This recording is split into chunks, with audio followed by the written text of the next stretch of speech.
Next, Jalen Suggs. I'll be interested to see. There he is, bobbling away. See what you gave him. I gave him a C-. Woo! Yeah. I think that, again, I think that's maybe some expectations. Okay. And I think maybe he was thrust into a role that is very difficult to transition to. A point guard in the NBA is probably the most difficult transition from the college game. Probably. Because he was pretty dominant at that role at Gonzaga, and then coming where you're now the low guy on the totem pole again. Right. I mean, the biggest thing for me, he's got to develop the outside shot a little bit. He does. He doesn't need to be a three-point shooter, but he needs to shoot better than 21.4% like he did this year. That's just not going to get us anywhere. Right. And then the other big thing is the turnovers. I mean, 3 turnovers a game, that's not even his per 36. That's in 27 minutes. Yep. He's averaging 3 turnovers a game. For a point guard, that's what kind of knocked it down. Right. Now, on the defensive side of the ball, he's a monster. That's what we talked about with Chuma. His defensive tenacity is going to continue to earn him minutes, and it should.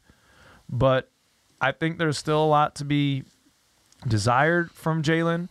I thought for a while when he came back from that first wrist injury or first hand injury that he was driving less precariously, making smarter decisions. But then I saw that habit kind of coming back a little bit again at the end of the season, and that gave me some reason to pause, and probably is what's coloring this C-, because he started really rocky. He had a solid stretch, but then he kind of ended rocky. So maybe I have a little recency bias in here, maybe a little bit of disappointment.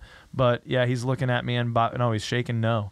I'm giving him a C-. Sorry, Jalen. All right, well, you come over to my side of the table, Jalen, because I gave him a B-. All right. I would have liked to have seen him play a whole season, but I think he learned a lot on the bench. I've said that earlier in the show.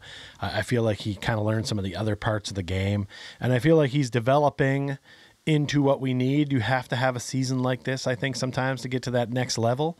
And I feel like he's still above average. I love his defensive play. I love his hustle. And man, when he has a big play in that game we went to, like when he dunks in DeRozan's face, man, it turns things around. Yeah. He pops the jersey. He's proud to be here with the Magic. Like there's a lot that he brings to the game aside from his actual game that I love. It's an intangible that it's hard to measure. But I decided to measure him on this one, and I added it to, and that's why I bumped him up a little bit. I feel like the foundation has been laid for a great NBA player, and I'm ready to see him take the next step.